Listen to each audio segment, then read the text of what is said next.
You are listening to a Dynamic Works Productions podcast.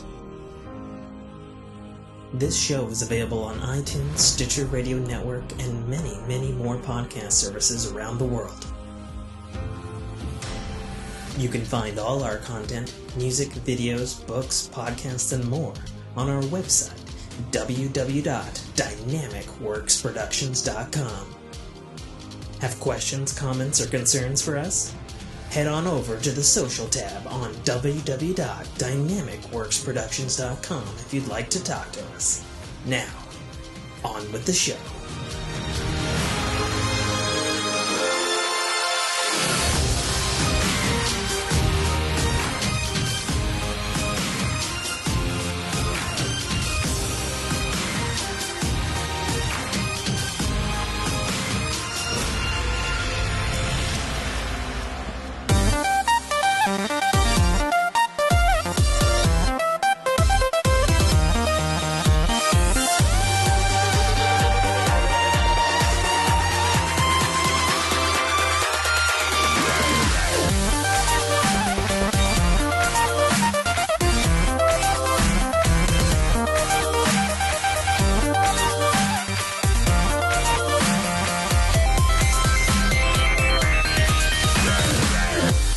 What's going on, everybody? Welcome back to another episode of the Fork in Your Ear podcast.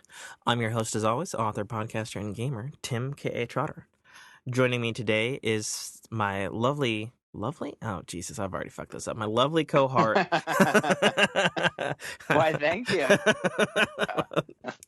Waking up on Mother's Day morning, being called lovely.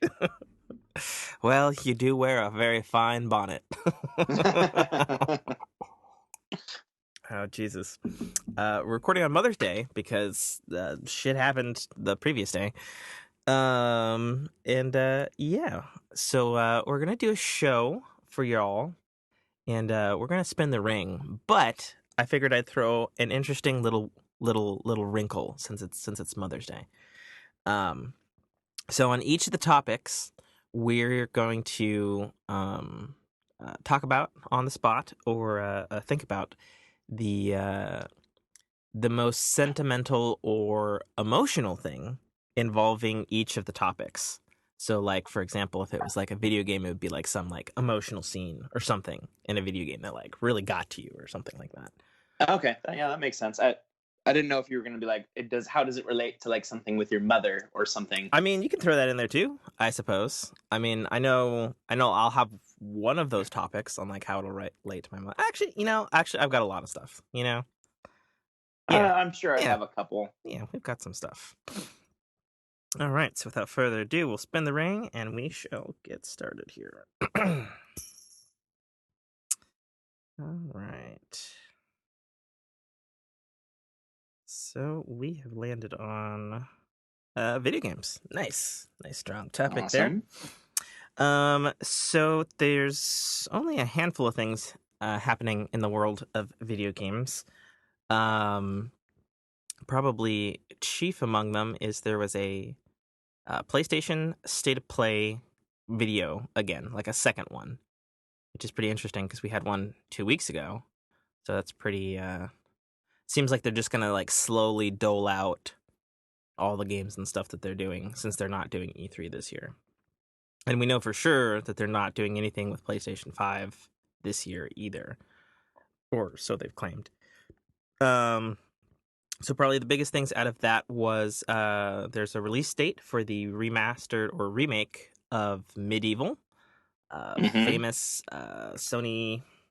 I think it's a Sony-owned game, isn't it? Pretty sure. I'm not sure, but I can't remember. There's a release date for that, of which I don't have pulled up, and I'll get to in a minute. Because I'm so professional. They also had a full 2-minute long trailer for, I guess, reintroducing the Final Fantasy VII remake. And then in that trailer, it not only had cinematic footage, but it was fully American voice acted, which seems like it's probably decently along, hopefully.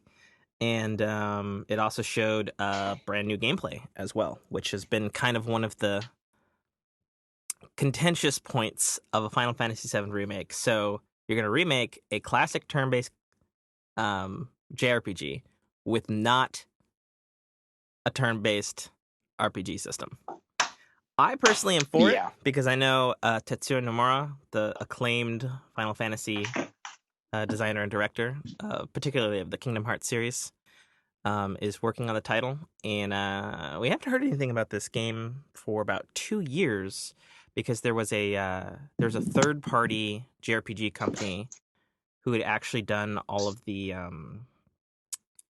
oh god, I'm forgetting that name. It was the thing before Sword Art Online, Dot Hack, that had done all the Dot Hack games. And then I guess they botched it like royally because they'd been working on it for like 5 years or something, and they still didn't have a game. And so Square Enix took it back. So who the fuck knows what studio is working on that now? My guess, personally, given the fact that they canceled a whole year's worth of Final Fantasy 15 DLC, is they've moved the Final Fantasy 15 team over into doing the Final Fantasy VII remake. That would be my guess. Seeing as they're just coming off of the success of that Final Fantasy game. I mean, that makes the most sense to me, personally. But yeah, it was an odd trailer because it ended with more to announce in June. And I'm like, that is a weird... That's just a weird way to show stuff, I guess.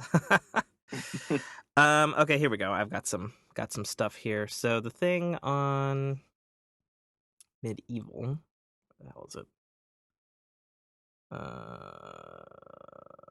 Of course, it doesn't have a fucking date on it. Medieval's coming. I think it was like October.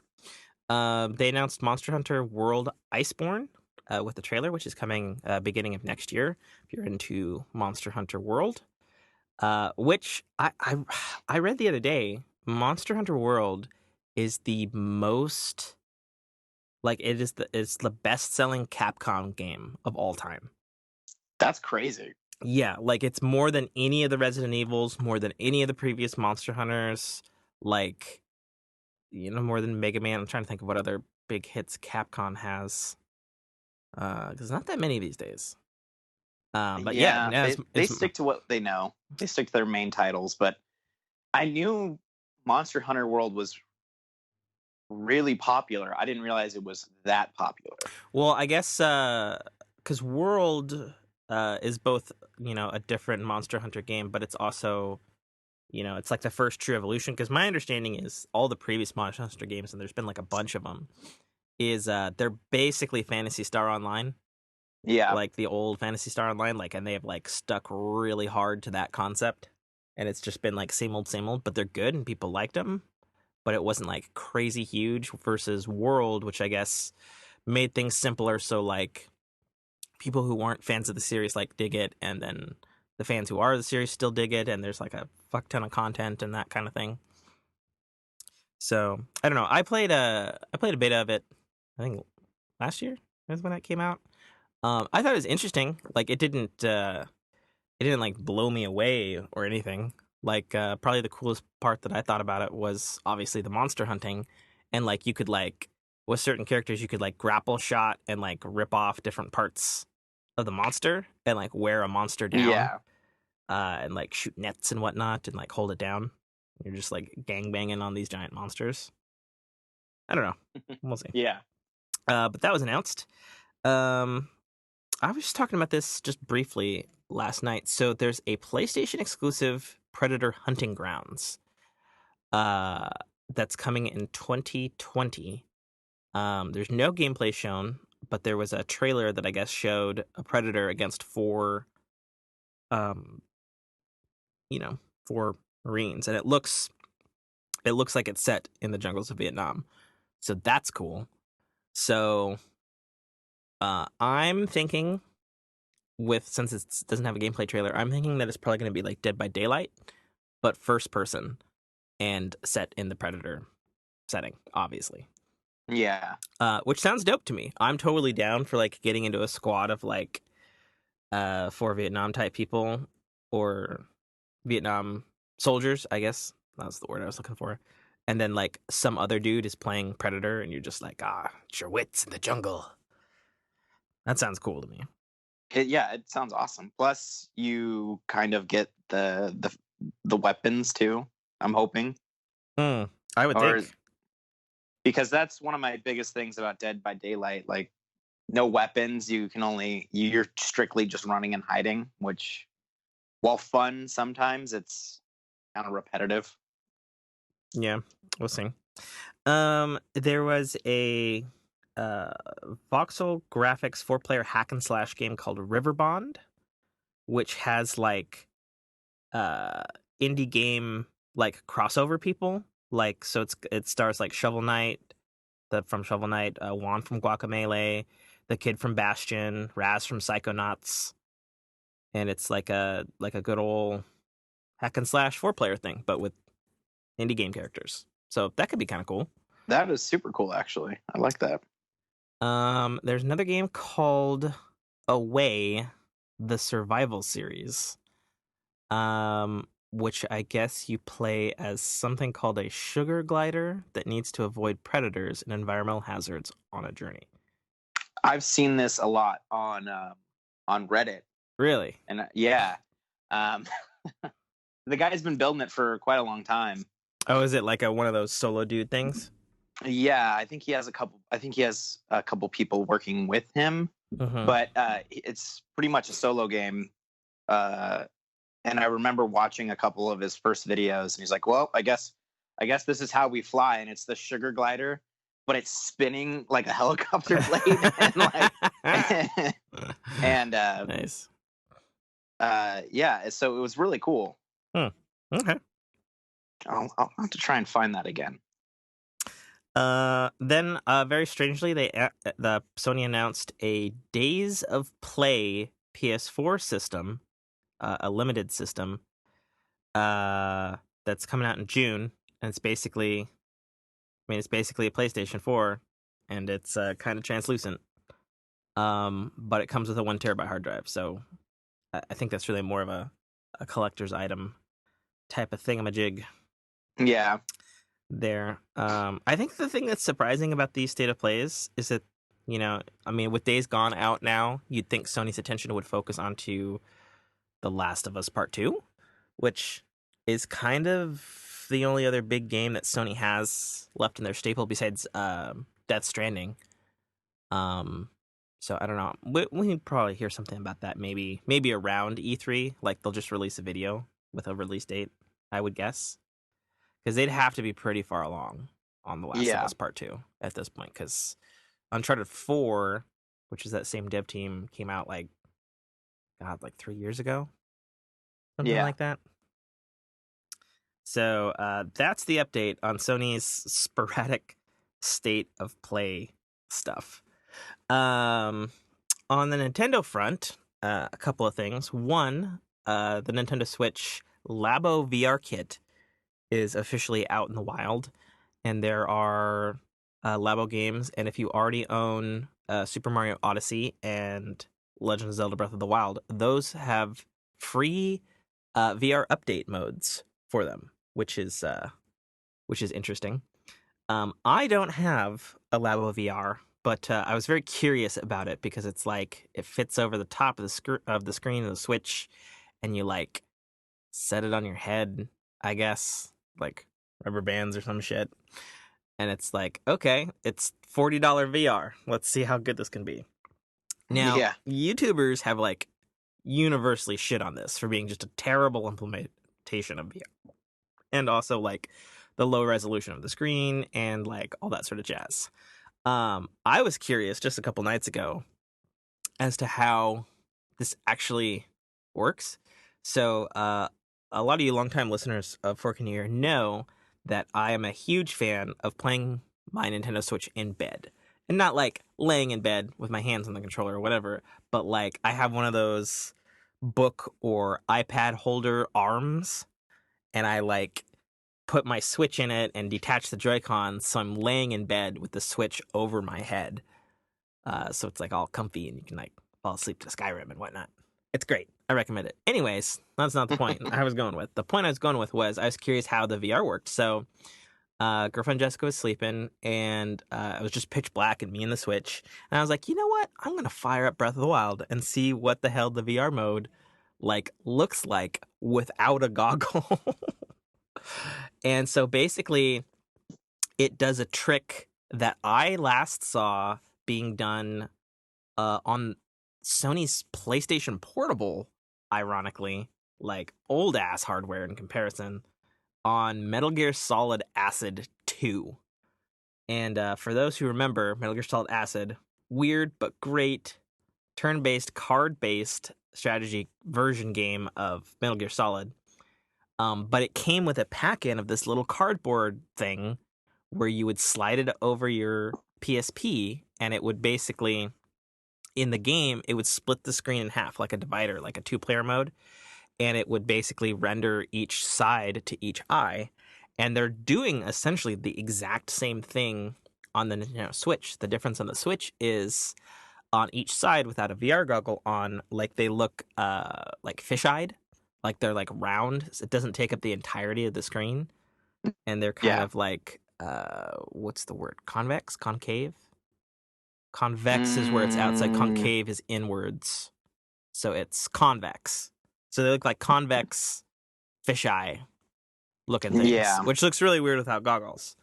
And I was just curious to see, because I'd heard a lot about like, oh, it looks super shitty and it runs terribly. And I was looking at it, just based on not having a goggle, but just checking it out. And I didn't think it was that terrible. Like, the resolution obviously was smaller because you're using half of the screen, But so the funny part was, I thought to myself, and I was like, well, so basically all the cardboard is doing is it's just like preventing your eyes from absorbing like both images, like you're taking each image independently. And I was like, I remember being like the trick with the like the 3D paintings and stuff of like you cross your eyes to look at the different sets of images and it creates a 3D image. Yeah. And lo and behold, I was able to cross my eyes and essentially use the VR mode on the Nintendo Switch without a goggle. And I could totally, like, I could see like both circles of the image. They like crossed over, and I had like this third image in between my eyes, and I could totally see Zelda for the first time in like full 3D, which is a really wild experience, let alone without a goggle, without the proper equipment necessarily. Yeah. So like it was still fisheye as all hell, but like the 3D effect was totally 100% present. And so I played for like a good like 30 minutes. Like I was just driving around Hyrule on my Master Cycle, just checking out the sites, seeing how it looked in 3D, seeing how it performed. And so without judging the actual Labo VR lenses or whatever the hell they are, I thought the 3D effect was perfectly fine. Like, I had no problem with the 3D effect. Like, it didn't, even though I'm looking at it in the wrong way, I didn't get like a headache or something from it. And the only thing I saw performance-wise in comparison, and I went back and played it non-VR just for a comparison, for my own comparison, was it seemed to me like, how in open world games, like, things in the distance tend to pop in? Yeah. So this didn't have like pop in necessarily, like it seemed the same VR or non-VR as Breath of the Wild, but what popped in was like shadows. Like, okay. And you'd have to like, so you'd be like looking off at a tree and be like, oh, it's a tree. And it's like, oh, the tree looks just a little bit different. And then it wasn't until you like got like Link like right up onto it, did like shadow just kind of pop into existence. And that was really the only thing that was kind of like, oh, I totally see, that's where they took the performance hit, was in shadows to try to do this funky VR thing. But it wasn't like a deal breaker or nothing, and like I could actually read the text. Like I'd seen a lot of reviewers and they're like, oh, I can't read the fucking text in VR. It's fucking terrible. And I was like, I don't know what the fuck they're talking about. I could totally read the text, so. It's just people looking to bitch about shit that isn't. It's true. If you think about the way that VR and 3D and all that stuff, how far it's come. Yeah. I'm sure Nintendo's attempt was a little bit weak considering what the constraints they had with the fucking mobile Switch. I mean, but at the same time, though, wouldn't Nintendo be in a better position to deliver the best, like, low-end VR thing, given the fact they were able to do 3D without glasses on a fucking hella underpowered 3DS? That's true. Like, they've been doing 3D shit way longer than everybody else, technically. But, I mean, do you really think they had the intention of making the Switch 3D, or is it something that came about simply because VR was taking such a big hold with the Resident Evil 4 and You mean 7? Yeah, sorry. I was gonna say if they had a VR update for 4, that'd be dope. That would be amazing, actually. Yeah, and I think it would probably be a little easier too, since it's an older game. Yeah, but I don't know I don't know how hard the manpower effort is to like make an old game like 3D. Like I don't know if it's as hard as like remastering a game or if it's something that's like, it takes somebody a couple months. I have no idea. I don't know how that works. Don't know enough about the 3D side of the thing. Like I know from movies, like if you shoot a movie in 3D, it's way easier to make it in 3D after the fact. Like if you're shooting like with 2 cameras, and I know like CGI stuff is easy to make 3D, but if a movie is like not shot in 3D, like some poor bastard has to spend like a year of his life making it 3D, quote unquote. Oh, that would suck. Yeah, it would. But like again, like I don't know the feasibility of that. Anyway, my point is I haven't tried Labo VR, but I've quote unquote experienced the VR on the Switch, and it's not bad. Okay. And I think the Labo kit is $40. So, in the tiers of things, so you've got $40 Nintendo Switch VR on a handful of games, not everything. You have PlayStation 4 VR, which I think is I think it was originally like $400, but I'm pretty sure it's way cheaper now. I bought it when it first came out. I'll look it up. And then you've got things like the Oculus Rift and the HTC Vive, and those are like fucking $800,000 rigs, and it's ridiculous. And you have to have the PC that's powerful enough to run all that shit. So yeah. I think in the scale of things, you have Nintendo Switch equals much better VR than like what you could get from like a stupid cell phone goggle that you see floating around at stores these days.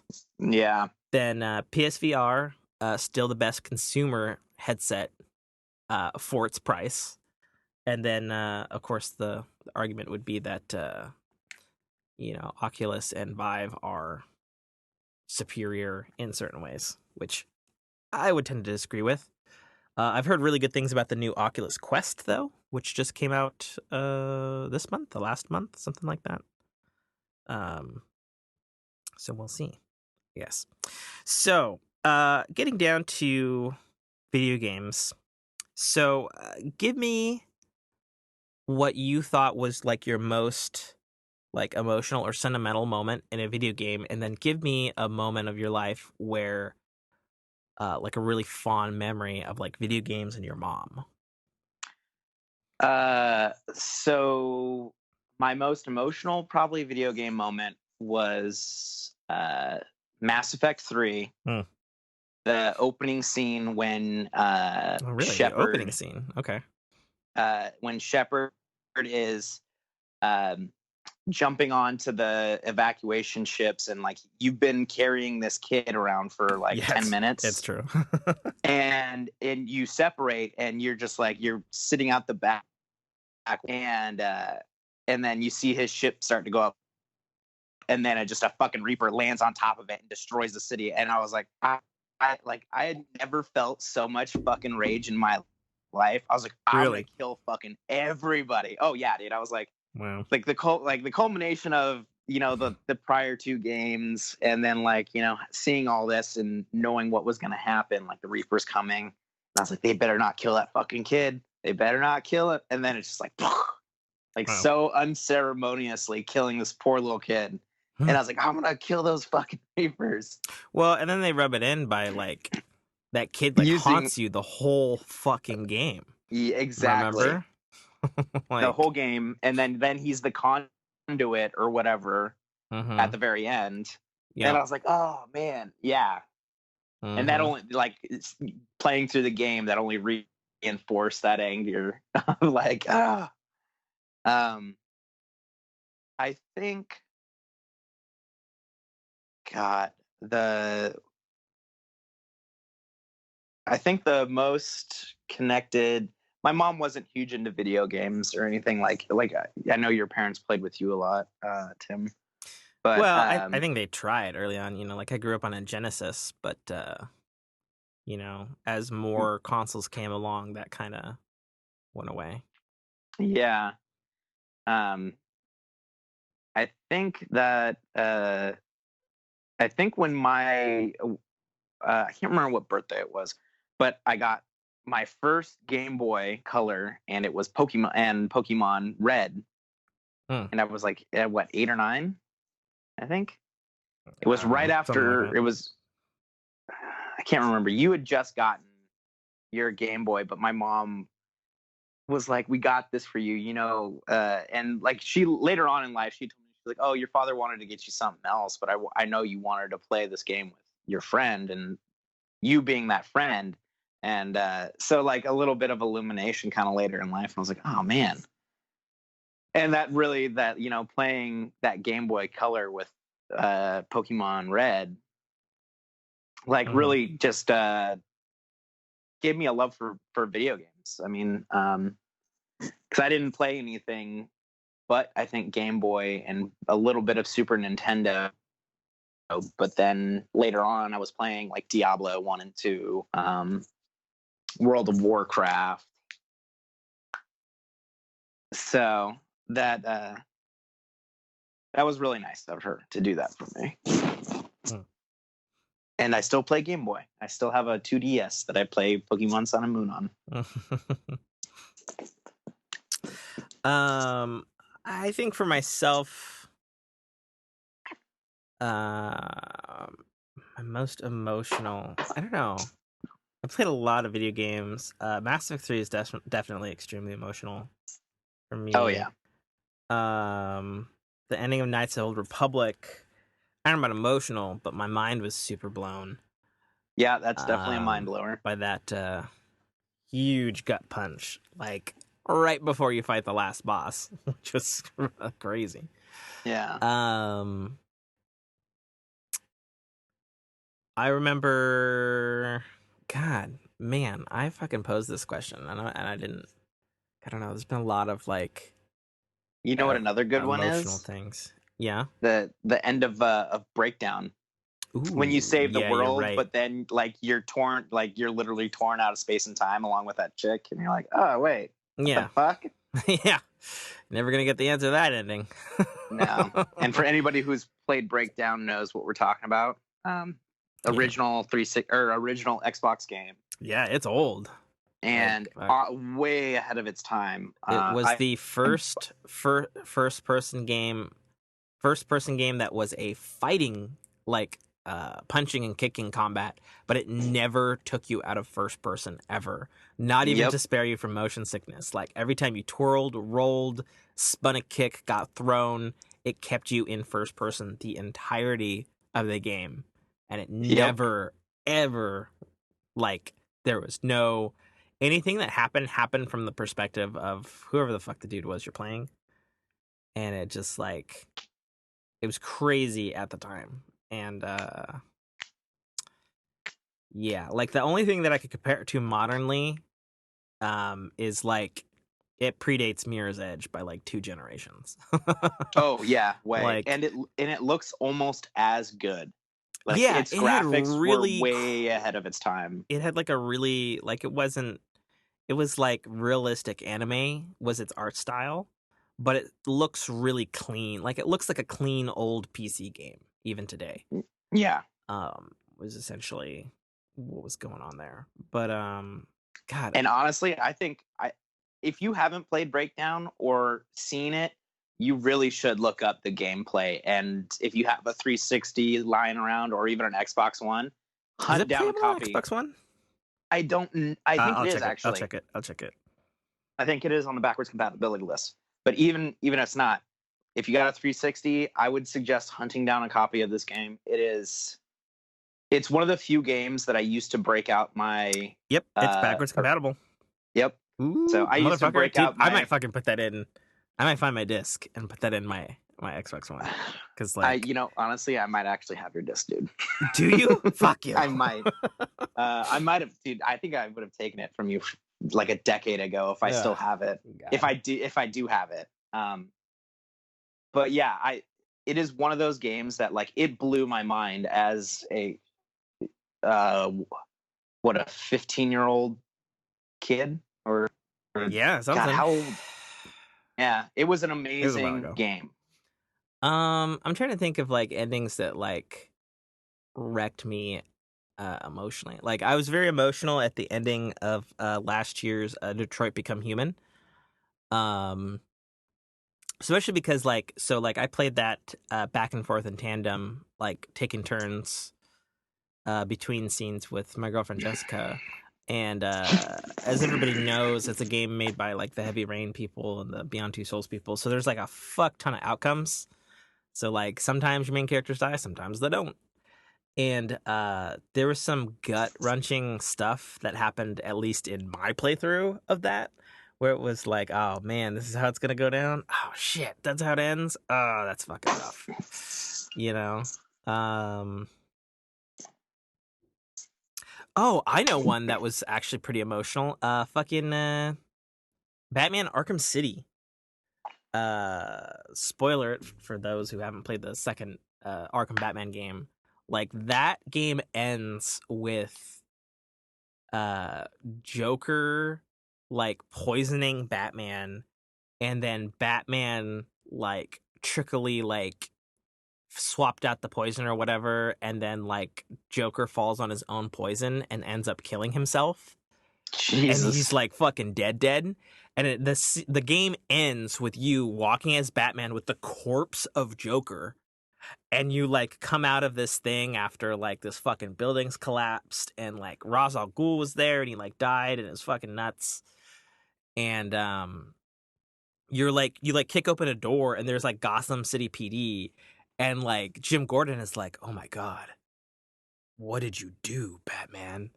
And like Batman doesn't say shit. He just walks out with the corpse of Joker, and then he like drops the corpse at the feet of Jim Gordon, and then just bounces.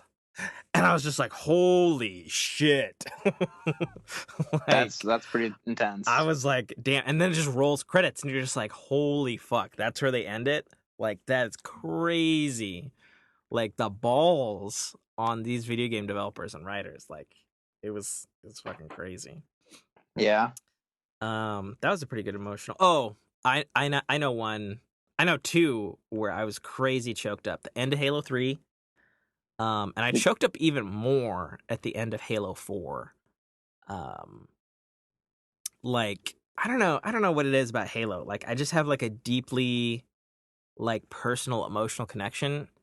You do. Like it's kind of creepy sometimes. It's true. It's true. Like I just fucking love Halo. Like I love the universe. I love the characters, you know, Arbiter, Master Chief, Cortana. And it's funny because like on paper it's like it's a cyber soldier and his hot chick AI girlfriend, and they're fighting basically the Zerg and Protoss from StarCraft. Yeah. And it's like on paper it sounds super shitty, but like I don't know what it is. Like you played the end of Halo 4, right? Yes. I think you and I beat it. And like spoiler for Halo 4, it's been a while. It's okay, kids. Like fucking it ends with Cortana sacrificing herself to save Master Chief. And like she's already like way past her expiration date. She's going a little crazy, and she's just like, let me do this to you, you know. And like it basically ends with you like pulling the pin on a nuke, sacrificing yourself, but she like, I don't know, using the last bit of energy of your suit and some other fucking techno wizardry, like saves you in like a bubble shield. And he's just like, oh, what happened? Like, and you're like in this kind of like weird matrixy space, and she's just like, I saved you, and like I'm gonna die now, and you've been with her for like basically 5 games if you count Halo Reach, and like it's just like, man, like she has sacrificed herself to essentially save Master Chief, or like what you project yourself onto as like the player, like he's the player for you, right? Yeah. And or you're playing him, sorry. And it's just like, man, and it's just like there's like this really like sweet piano and send off, and then she like sort of fades from existence, and you realize you're like just floating in space waiting to be rescued. And it's just like he's like the only companion who's ever been there for him. And it's just like, and in a way she's been there for you. And it was just like, oh man, like I fucking cried. I'll be honest, I fucking cried my goddamn eyes out. Like I was like, man, I just felt so wrenched. Like fucking saved the world, killed the bad guy, and then like lost a friend. Yeah. Only for that to be immediately undone years later when Halo 5 came out and Cortana was alive and the bad guy now. Yeah, figures. Which is also really funny because of the show I just watched this morning. Oh, yeah? Yeah. Okay. No spoilers. I won't spoil. You know what, actually, I just thought of, since we're talking about original Xbox games, the Fable. The ending of Fable. I'm going to be totally honest. I vaguely remember the ending of Fable. What happened? Do you die? Do you save the world? So something happens. I don't remember. Jack of Blades, who is like the greatest hero, ends up being a villain. Blah, blah, blah, I need that story. But like your sister, who you've been trying to find, all these years, she just straight up gets killed by Jack of Blades. And like your sister's lived this really tortured life. She had her eyes gouged out by bandits. She was the part of the bandit queen, and then Jack of Blades kills her. So like you fucking fight Jack of Blades to kill, and then it's just like, it's like, oh, okay, you saved Albion from Jack, but what are you gonna do now? And it's just like there's nothing left. So it's like, fuck. That's another good fun game, even though it did not live up to the hype. I know one of my all-time favorite games, Shadow of the Colossus. That's a good one. That ending destroyed me. Like, that ending destroys you 3 times.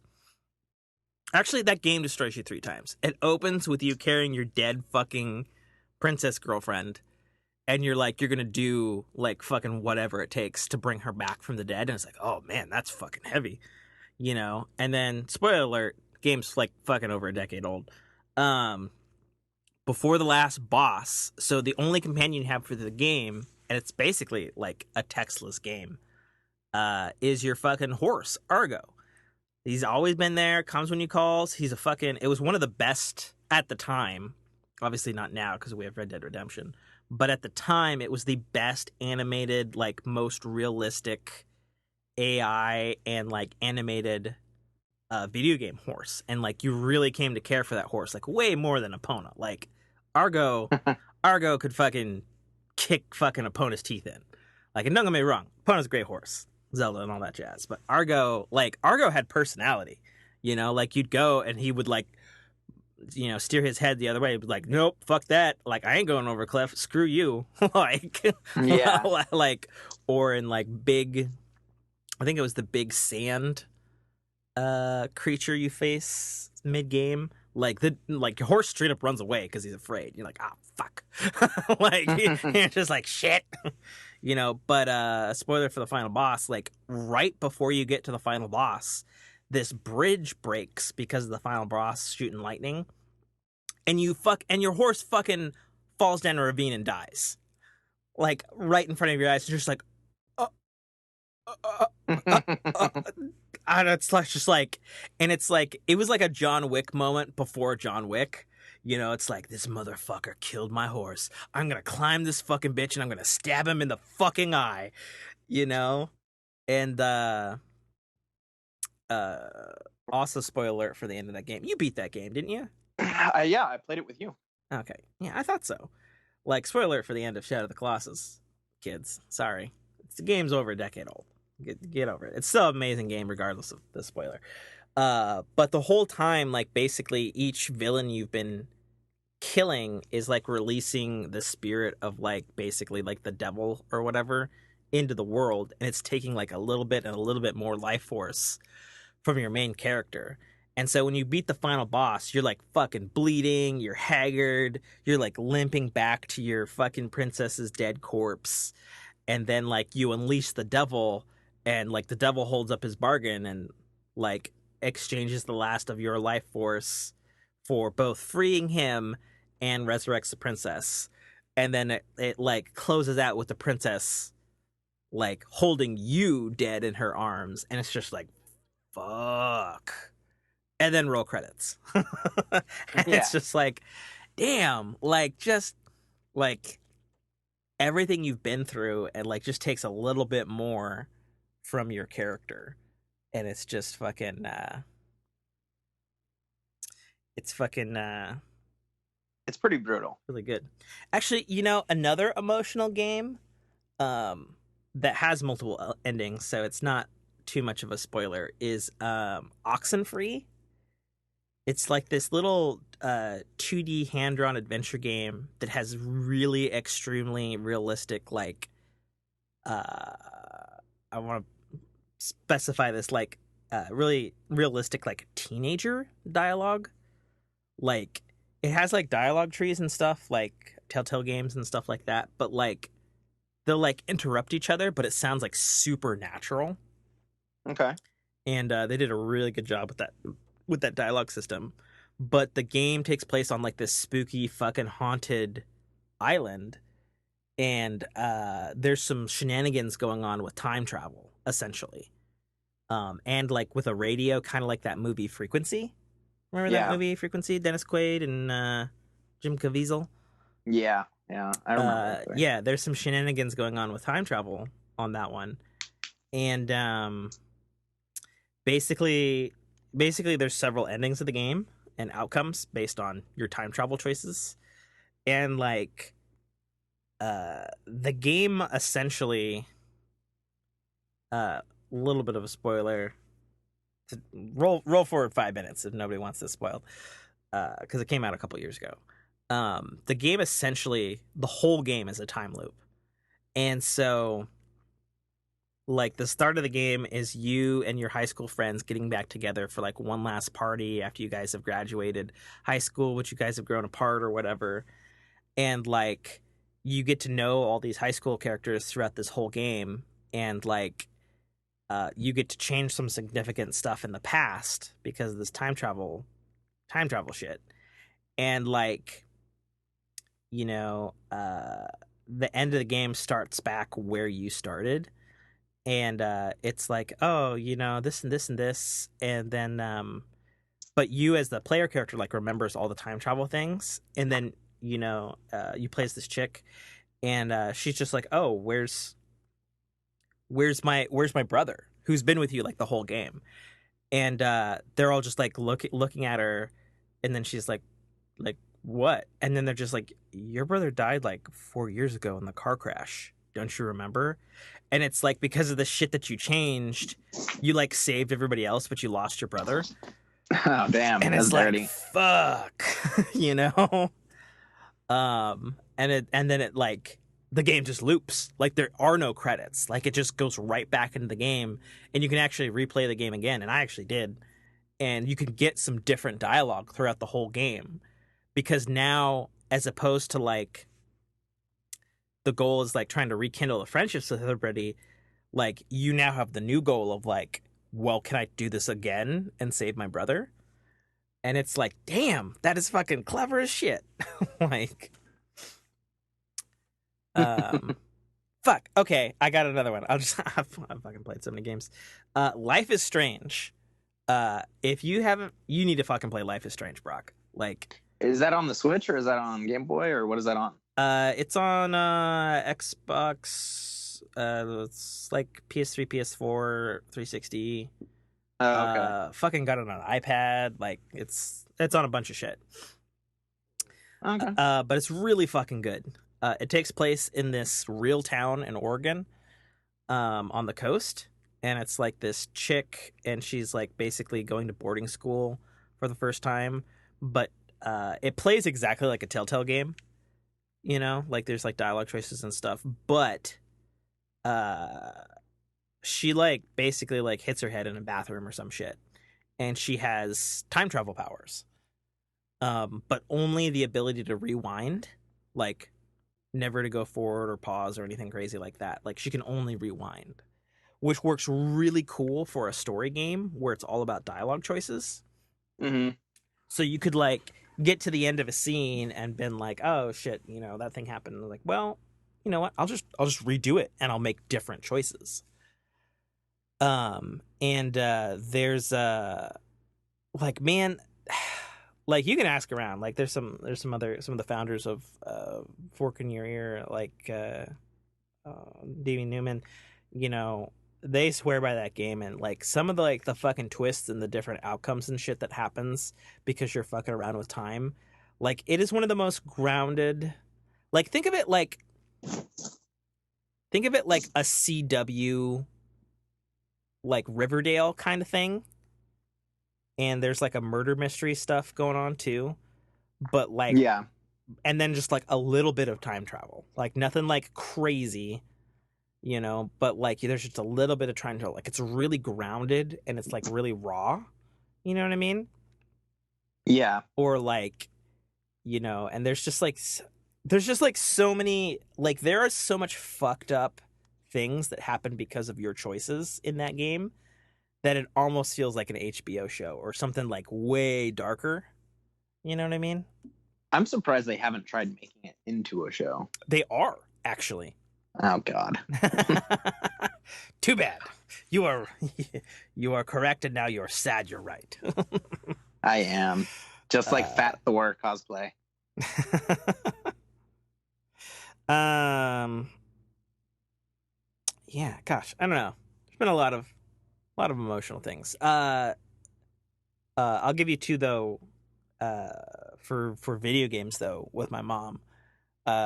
One was when she wanted to play with me, and she wanted to play Goldeneye on the N64, and I think we were playing Facility, and she couldn't fucking get her character like out of the corner of like the spiral staircase from the bathrooms.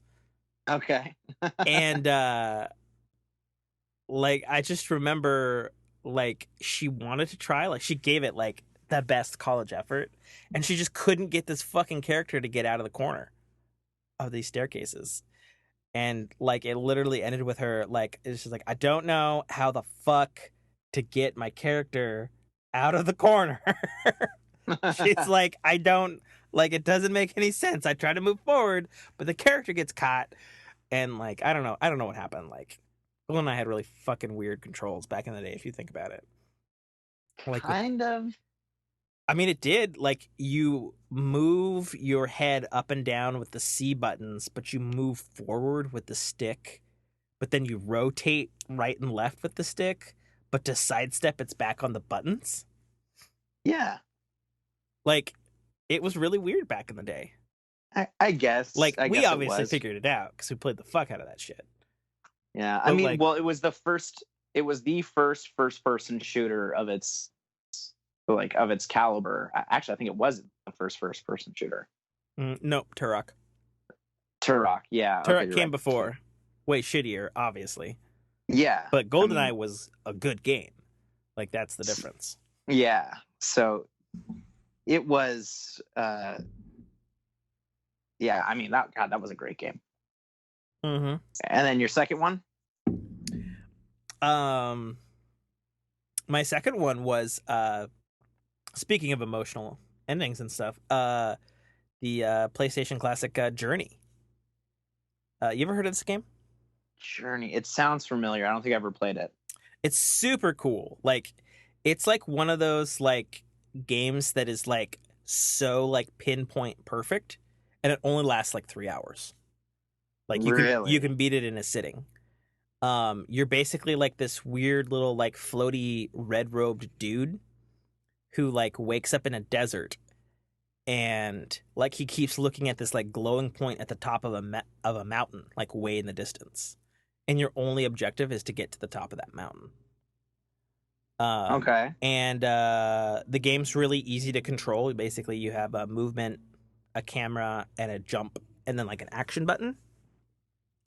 And you're like going through this environment, and it like starts off beautiful, and it goes through these lulls. It's completely silent. There's no dialogue whatsoever. You just infer everything uh, from the orchestral score and like what's going on, the visual storytelling. And actually, the soundtrack won a fucking Grammy, which is pretty impressive for a video game soundtrack. And like, I don't know, like it's hard to explain because like it's like just one of those games you experience, like you definitely play it, but it's an experience, and you can go from start to finish in 3 hours. And I remember reading in a magazine that it's like, it's so simple, your mom could play. And then I'd beat it like 8 times. Like that game's really, really awesome. And then I was like, you know what? I'm going to put that to the test. And so I actually got my mom to like sit down and play it. And she played it start to finish and beat it. She fucking loved it, And, the ending is, I'm not going to spoil it because the journey only lasts 3 hours, but it's bittersweet. And by the end, you're like smiling, but you're like a little teary, And there's some other elements to that game that I'm also not going to spoil, but like basically it's like a solitary journey, and like I don't know, like it's just like a really good game. Like you'll have to try it like one of these days, Brock, because it's definitely one of those things that like stays with you. Like I still have fond memories of that game, even though it's 3 hours. And that's not very common. Where there's a game that's like, man, it left an impact, but it starts and it has highs and lows, and then it's over. That's interesting. It's really good. But yeah, my mom moment of that was, she played it start to finish, and she asks me from time to time. She's like, "Are they ever gonna make another Journey? Like, is there gonna be a Journey 2?" Like she's like, "I liked it. Like, I want another experience like that." And then I was like, I don't think there's ever gonna be another Journey 2. I think that was what it was. Like one of those like really good art house films that like you could see that it could have a sequel, but also like why, Yeah. So like one of those things. Yeah. That's pretty much what I got for video games. The only thing I could say is I don't think did I talk about Sea of Thieves Anniversary update last episode? I believe you did. Oh, I did. Well, it's awesome.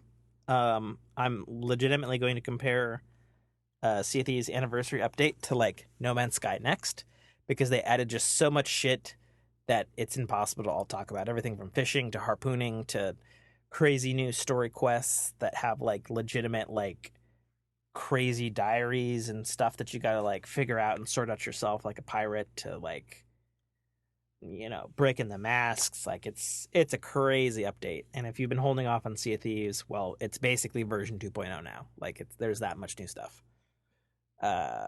Can't say enough good stuff about it. What about you? What have you been playing lately? So nothing really. I mean, just stuff on my phone. I've been I restarted Fire Emblem on the 2DS. Okay. Which one are you playing? Oh shit, I honestly don't remember. Heroes? Heroes is the one on phone. It would be Awakening, or I think it's Awakening. Okay. Yeah. That's a good one. I have that one. That's great. Yeah, awesome game. Really fun. Yeah, I haven't played. I played with you on Anthem when they released that new Stronghold, but we talked about all that. Yeah, we did last episode. It's been a fairly lazy week for video game playing for me. Been wanting to go pick up a Switch, and I figured I might as well do that sometime, probably today, because I've been getting an itch to play some Skyrim, but I don't want to restart it on PlayStation 4, because I had gotten probably close to like 90 hours into my last playthrough. And then my PlayStation bricked with that update that fucking killed PlayStations. So I was like, you know what? I'm not fucking investing that much time into the game because it was so buggy, even with the re-release. So I was like, you know what? If I'm gonna play Skyrim again, I'm just gonna get the Switch version. Yep. And that is nowhere near as buggy. It's fixed. It has all these great things. Yeah, it runs crazy superior. Yeah, pretty much all of the versions except for like PC. But even PC will need like a bunch of like made by people's mods. Yeah, exactly. So cool. Well, I definitely hope you join the Switch crowd. Yeah. That'd be cool. You said something, and I thought of something, and I totally forgot what it was. I don't know. That seemed important at the time, but then I was like, all right, I'm going to say it as soon as he's finished talking. And then he finished talking, and I was like, nope, tumbleweeds, ghost town. Like fucking nothing. All right, well, let's change topics here. Let's see where we go. All right.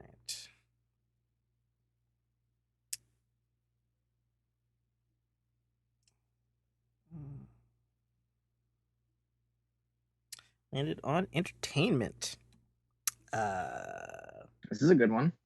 Yeah, so not too terribly much on entertainment. We talked about Avengers Endgame last week, and we talked about Game of Thrones. Yeah, we talked about Game of Thrones. And this week, myself and Brock and my girlfriend, we all went and saw Detective Pikachu. And my son. Oh, yeah, and your kid. Yep. And we all went and saw Detective Pikachu, which I think the official statement is it's the best video game adaptation movie of all time. And I think that's fucking 100% true. I think it's 1,000% true. Like, it is so well done. It takes in, everything that it needed to take in to both, the people who just want to see a Pokemon movie and to diehard old fans like Tim and I, and gives them the little nods that we all wanted because they do that. It was great. Hands down, it's amazing. It made me really happy. Well, and it was also very surprising from start to finish. Like, there's some, like the plot is ultimately pretty simple. It is. It's a kid's movie. It's a PG movie. It is a PG movie. But, like, there are some legitimate, like, there's a lot of adult themes in this movie. And, like, some of them, they, like, the way they, like, weave around the PG rating is really hilarious for the adults. I'll say that much without spoiling it. I will say this one thing, though, in comparison to... So the movie trailers made it look like it was going to be, like, a laugh-a-riot or a laugh-a-minute kind of movie. And it's actually not. It's actually... Like, it is very funny, but it's more of a drama. Like, yes. I would say it's... if we're... In terms of, like, the funny to drama ratio, I'd say it's a little bit more in the drama ratio than the funny. Like 60-40 drama. Yeah, I would say that for sure because I mean, we all know from the trailers right from the beginning, it's about this character, ironically, because of my name, called Tim, who is dealing with his father's death and or supposed murder. Yes. And so like that right there is already a little heavy for like a PG movie, you know? But also the fact that like the world is so fucking realistic, both with the Pokemon in it and like the city's like dirty and grimy and it's got a very like city feel. Like there's little alleyways, there's the night markets that you usually see. Yeah. With food. I mean, they did a really good job bringing together this Rhyme City. Yeah, and I'd say me and Brock have talked about this a lot this week. We saw it on Thursday. Like one of our only complaints, and it's actually simultaneously a compliment, is that the Pokemon are so fucking realistic. Like they're kind of creepy. I honestly, yeah, like Pikachu looks amazing, as do all the others, but some of the stuff like slight spoiler, like there's a Gengar in the movie, and that Gengar is straight the fucking stuff of nightmares. Like, yeah, I am nightmare fuel. Holy shit! Like y'all thought, like Lickitung and Jigglypuff were like creeptastic. Like the fucking Gengar, I was like, oh dear God, and not like I did not like it. I did not like it at all. And not and like I love Gengar, and not like the design is bad. The design is amazing. Like holy shit, but it's like Gengar is supposed to be like a ghost. Essentially, I guess, kind of like horror Pokemon. Like a poltergeist. Yeah, it is legit terrifying. And I was just like, holy shit. Like, I felt creepy. Like, I got the creepy crawlies under the skin, and I was like, Jesus fucking Christ, that's a Gengar? I don't ever want to see Gengar again. Like, Gengar is terrifying. Yeah, he really is. And then, without spoilers, there's some other Pokemon that are legit terrifying as well. Oh yeah. Like there's a lot of stuff going on Reddit right now that are like successful Pokemon movie, successful video game adaptation, or based on a video game adaptation. And they're like, now that this movie's come out and they look so goddamn realistic, there's like a really strong case to be made for like a Pokemon horror movie. Which they could totally do. Like, they never would for obvious reasons. But like damn, like the back-breaking effort that I'm sure it took for the artists to make these Pokemon look as good as they do in a real setting with real people, and make them look just crazy hyper real. Like, you've probably seen in like videos and stuff, like you can see like the muscles and like the stuff of like the thighs on Pikachu, but like the way like Bulbasaurs like move and like splash in water and get wet, and like they look like kind of scaly and like they're gonna be kind of icky to touch. Like, Jesus, like it's like I'll say it. This is a good comparison. It's a fucking Jurassic Park moment. It really is. It's the first Jurassic Park, na na na na na. Like, Jesus fuck, Pokemon are real. Like, okay, so I pulled up Pokemon on Reddit. Yeah. Official Detective Pikachu officially topples Avengers Endgame at Friday box office. Ooh, okay. So what'd it make? Let's see. I'm pulling it up right now if it'll fucking load. Holy shit. What'd it make? Okay, so Detective Pikachu made 20.7 million on Friday. Ooh, that's good. Endgame made 16.06 million. Dang. Well, okay, that's really good. Good that it toppled it, but Endgame's also been out 3 weeks. Yeah, true. No, this is the Friday openings. Okay, this cool. is just so we don't have the total weekend result yet. Yeah. Okay, cool. This is just for Friday. So Friday night box office for opening night of Avengers was 16 million. Mm-hmm. Detective Pikachu cleared 20 million. That's great. That is insane. That makes me really, really happy. I'm also sure it's gonna crush in Asian markets. Oh, dude, it's gonna slaughter anything and everything that's coming out probably for the next month. You know what I thought of? Because Warner Brothers is involved in this. It's a better Fantastic Beasts and Where to Find Them than the Fantastic Beasts and Where to Find Them movies. Yeah. Like, and I'm not saying anything like against those movies, because like I like those movies. I like Harry Potter. I'm fine with both 1 and 2 of those movies. But in terms of like beasts looking realistic and like integrating in society as like just like a core concept, Pokemon just destroys it. Like, just destroys it. Like, they just look better and more real. Like, the whole world is designed from the ground up. Like, it is, coming from a kid who grew up on the video games and the cartoons and the cards, which, by the way, when we went to the movies, we got fucking Pokemon cards. Yeah, we got little booster packs. I was so stoked. Yeah, your kid fucking loved those fucking cards. Yeah, he was playing with them throughout the movie. He was asking about them. But yeah, he thoroughly enjoyed it. He's 4. And about the only time he talked was asking if he's like, do you see this? Do you see that? Like, he wasn't bored. And he asked the names on some of the ones. Yeah, he wasn't like bored trying to like can we go? He was thoroughly invested in this movie. Yeah. I mean, I can't say enough good things about it. Its runtime's an hour 40, so it's, it doesn't overstay its welcome. It's definitely, if you're a person worried about pacing, it's 100% like a three act pacing kind of thing. Slow in the beginning, picks up in the middle, and then blasts off at the end.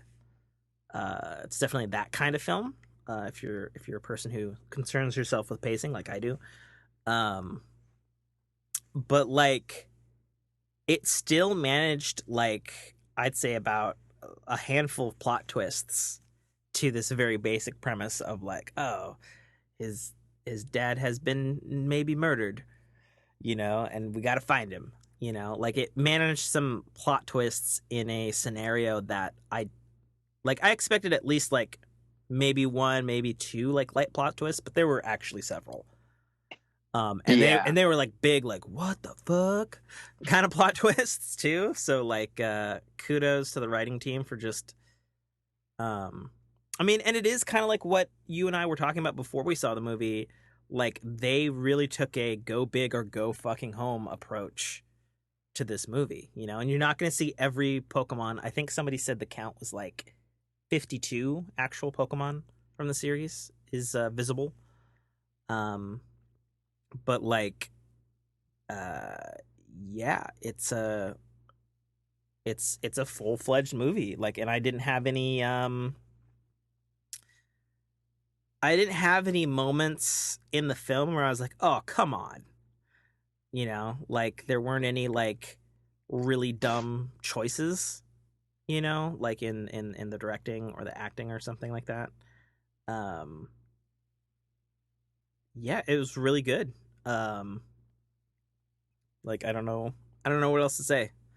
Coming from a parent's perspective, and like observing your reactions with your son, do you have any more of that take on it? Because obviously I don't have that perspective. Like, I looked at him because he sat between me and you, and he asked me a couple times, like, Tim, what's that Pokemon? And I was like, I don't know. Well, I mean, I don't know if it's because growing up with Pokemon, but I felt like the movie struck a really, really, really good balance of kid friendly and kid entertaining while also being really enjoyable as an adult. we went to a kind of late showing, and there was a surprising amount of both older people, but people taking their kids. And it seemed like everybody was enjoying themselves, and it looked like everybody pretty much walked out happy from when we were leaving.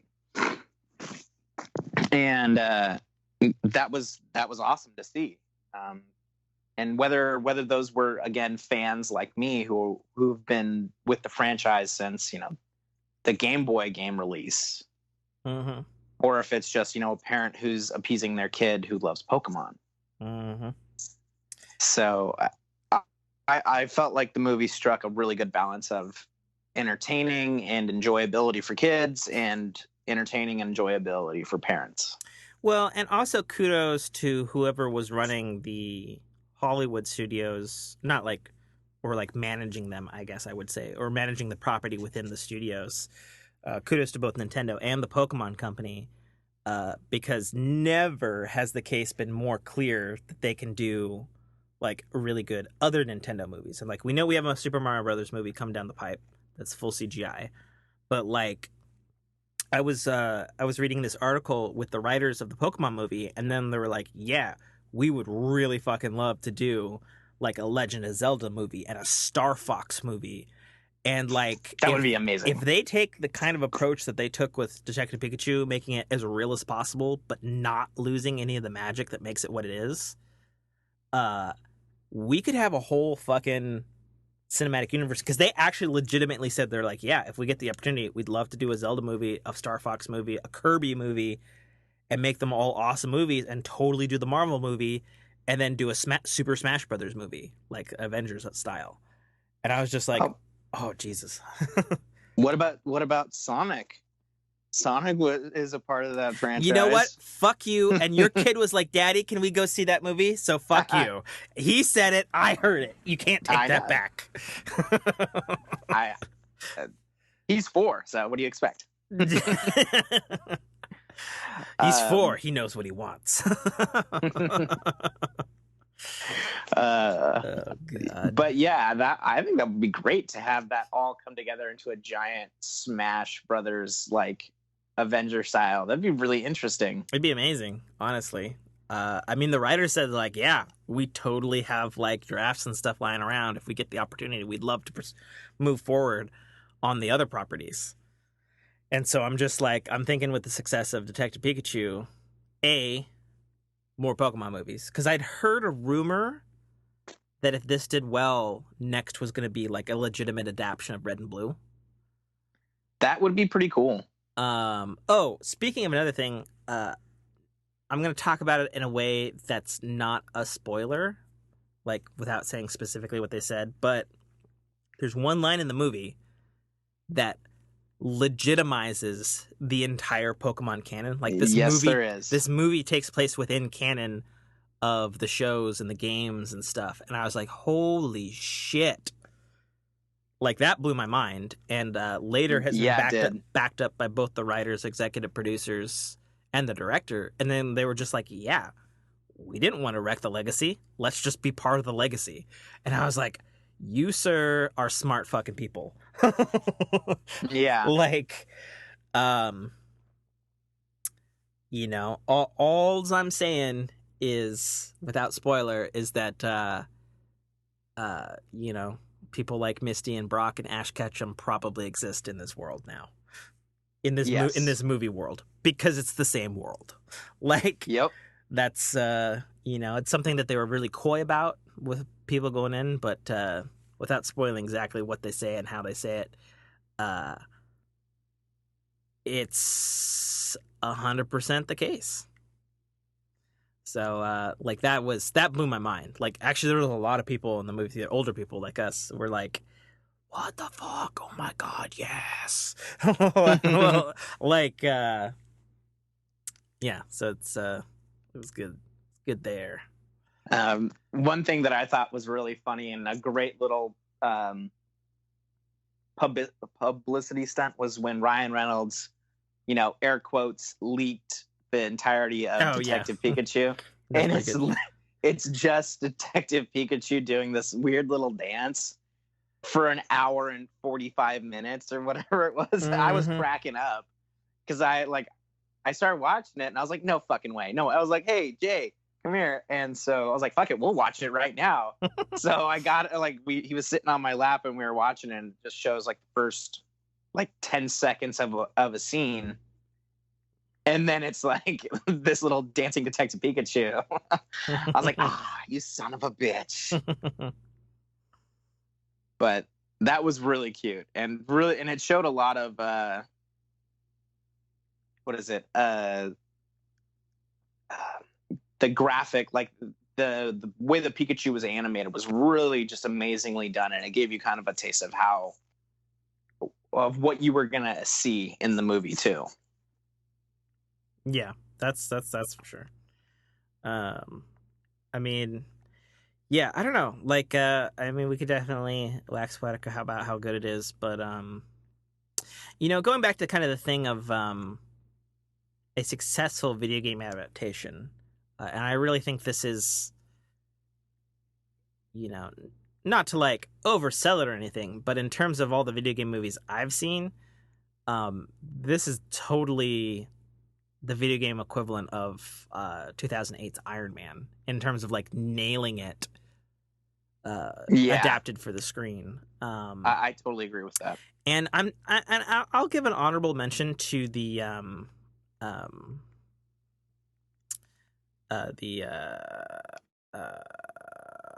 fucking Assassin's Creed film. Did you ever see that, dude? No, I didn't. So the Assassin's Creed film is extremely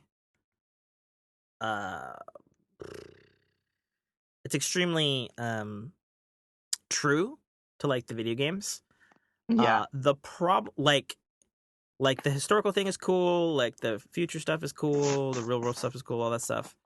But like the thing about the Assassin's Creed movie is like I left that movie and I was like, not bad. But it was super dry. Like there wasn't like fun in it. Yeah. You know what I mean? And like, yeah, the Assassin's Creed franchise is reasonably serious. But that movie was just like pure serious. Like it was just like a pure sci-fi / historical drama, basically. Like I don't think there's a joke in the whole movie, unfortunately. And so in that sense, I'll give it an honorable mention, you know, in terms of live action adaptations. It did very good. And it also did it in its own space, in its own way. But like if let's put it this way. If Assassin's Creed was to video game movie adaptations as like, let's say it's like I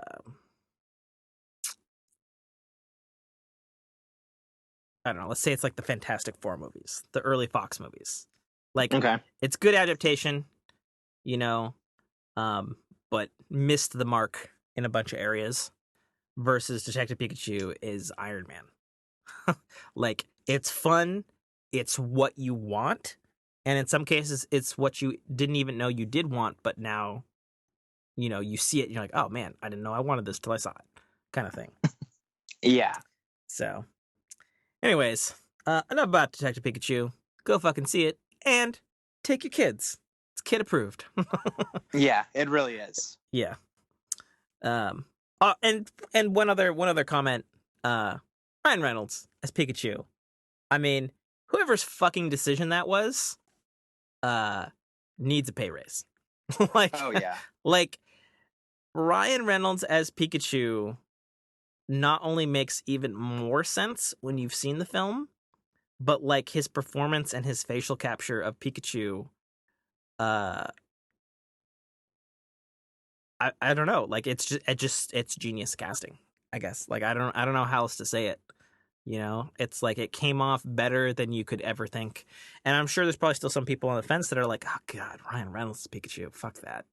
You know? And it's like, yeah, but once you've seen the movie, like it's pretty awesome. It's kind of like, well, let's put it this way. I'll go so far as to say Ryan Reynolds is like is Pikachu now, in the same way that Downey what is Iron Man. Yeah.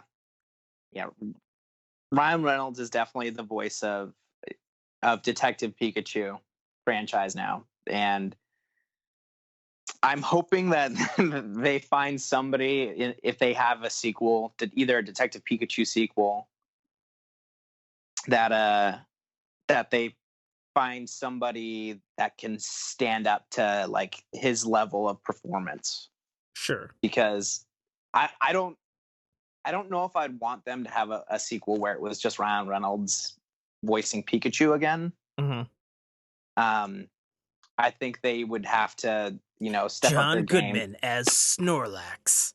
That would be awesome. No, Danny DeVito as fucking Snorlax would be great. Or Danny DeVito as Raichu. Oh God, what's that guy? The guy who voices Iago in the Aladdin movie. Oh, fucking Jesus. I know who you're talking about. Like Gilbert Godfrey. Yeah, Gilbert Godfrey. Jesus. He would definitely have to be a voice of some Pikachu! Pika, Pika! Jesus. Oh, God. Yeah, that. Yeah. Or like Bobcat Jones or whatever, that really weird guy. That really weird guy. Oh man, he's got a crazy voice. He's got a crazy voice. You're not helping me here. Fucking... He was famous in the 80s for just being a really weird, out there character, kind of like how Belushi was. Okay. So he was in Police Academy and a couple other movies like that. I feel like I have to look this up now because I don't know who the fuck you're talking about. Look him up. It's like Bobcat something. Police Academy. Steve Gutenberg? No. Bubba Smith? No, it's Bobcat. I'm not even joking. It's Bobcat. His name is really fucking weird. I think I don't see no Bobcat in here. Bobcat Goldthwait.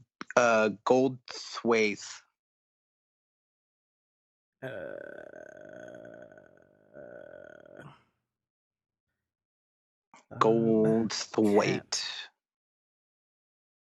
He's a director now, I guess. Yeah, he's a comedian, director. He's in Scrooged. He's done some voice stuff.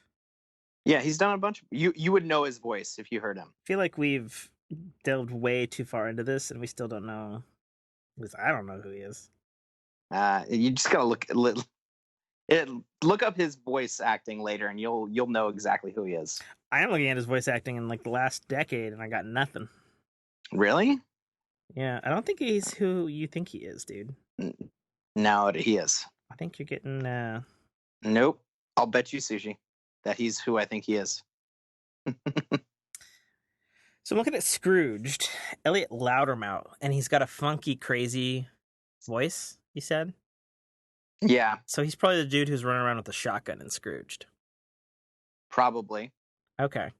I know who you're talking about. I don't think he was in Police Academy, dude. He was not in Police Academy. No, okay, he's in Police Academy 2. Okay. That doesn't fucking count. Yes, it does. I said a Police Academy. No, don't fucking rewrite history.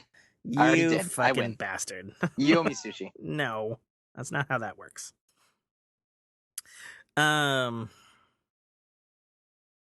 Cool. Let's get the fuck off of entertainment and start heading towards wrapping up this show. Because, like, we spent a lot of time casting Detective Pikachu 2, where Gilbert Godfrey and fucking Danny DeVito yell at each other trying to solve a case. That would actually be fucking hilarious. Oh, you know what they could do if they do? Pokemon Mystery Dungeon. That'd be another good one. I never played the game, so I don't know how that would be a movie. I played a little bit of one. But yeah, it's that would be a good plot.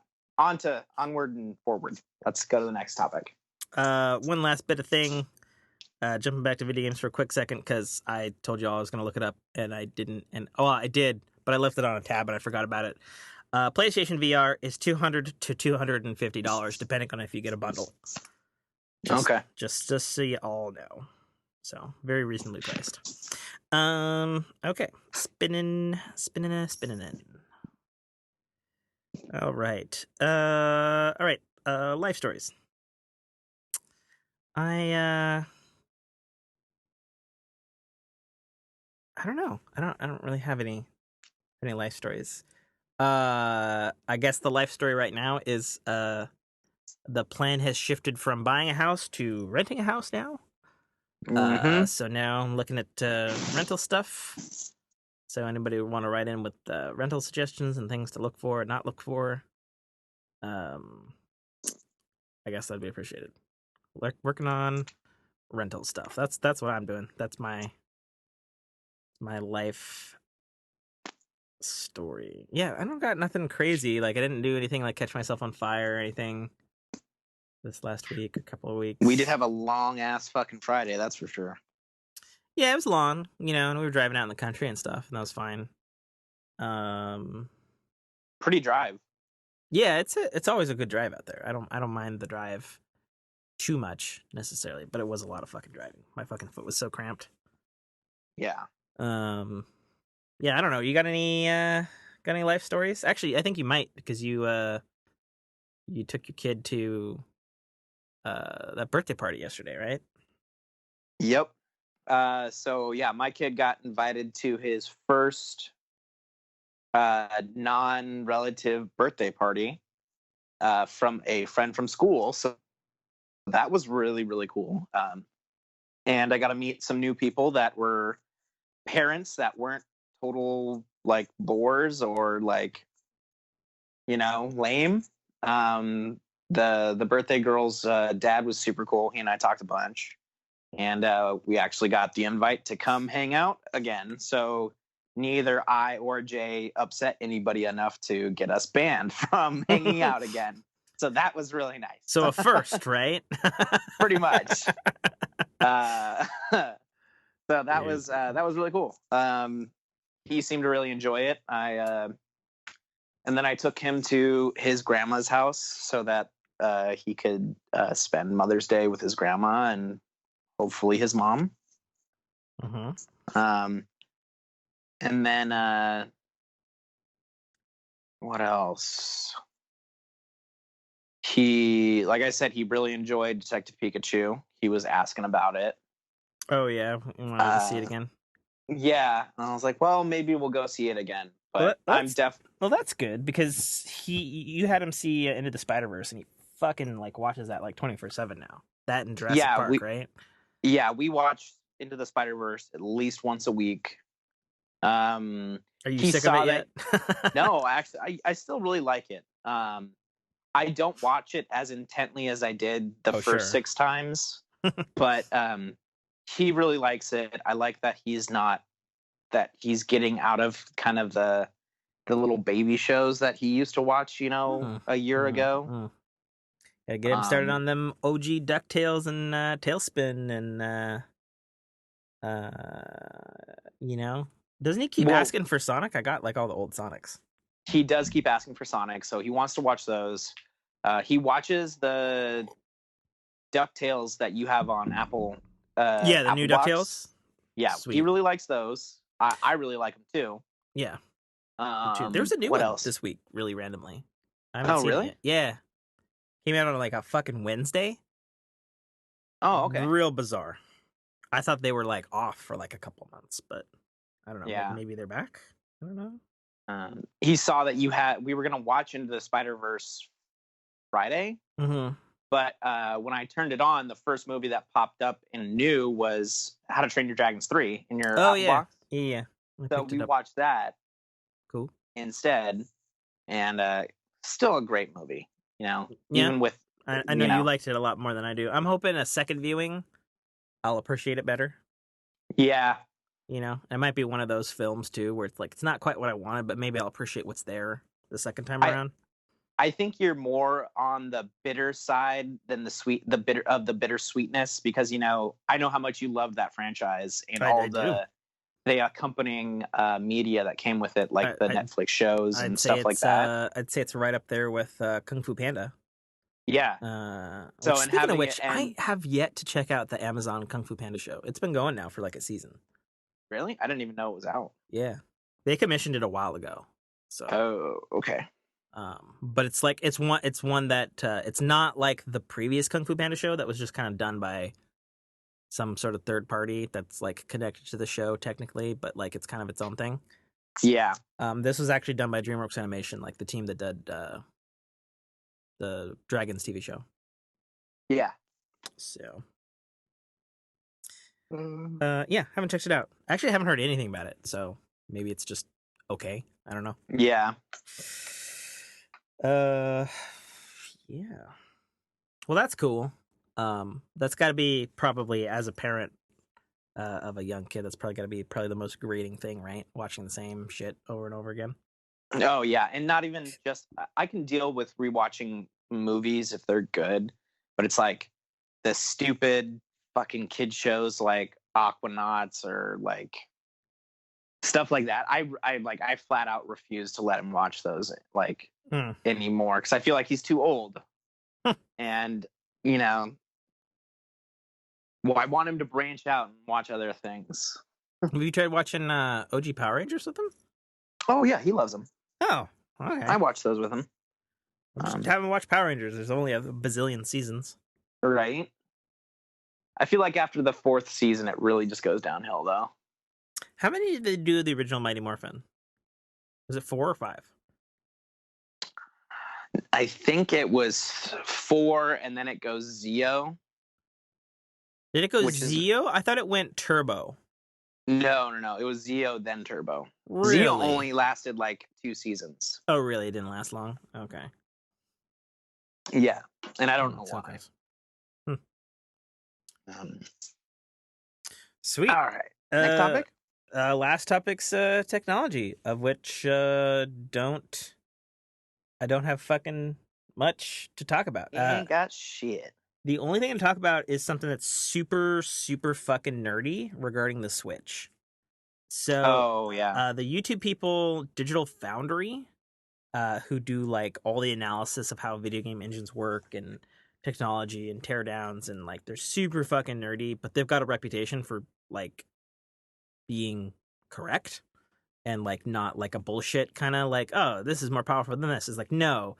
We fucking looked at the frames, counted the pixels, hooked it up to a machine that fucking told us its heartbeat, did heat sinks, tore apart the chips, like all this sort of stuff.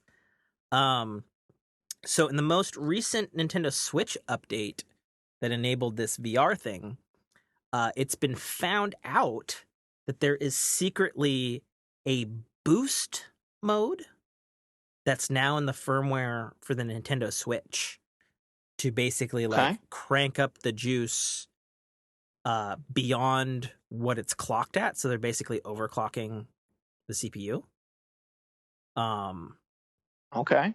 And they're saying that it's enabled not just in the VR updated titles, but in certain like main titles too, when it's not in VR. And they were talking about like, so I guess Breath of the Wild and Super Mario Odyssey are two of the ones that got the boost thing with or without VR mode on. And they were showing that the load times for Breath of the Wild have decreased by like 4 seconds. Oh, wow.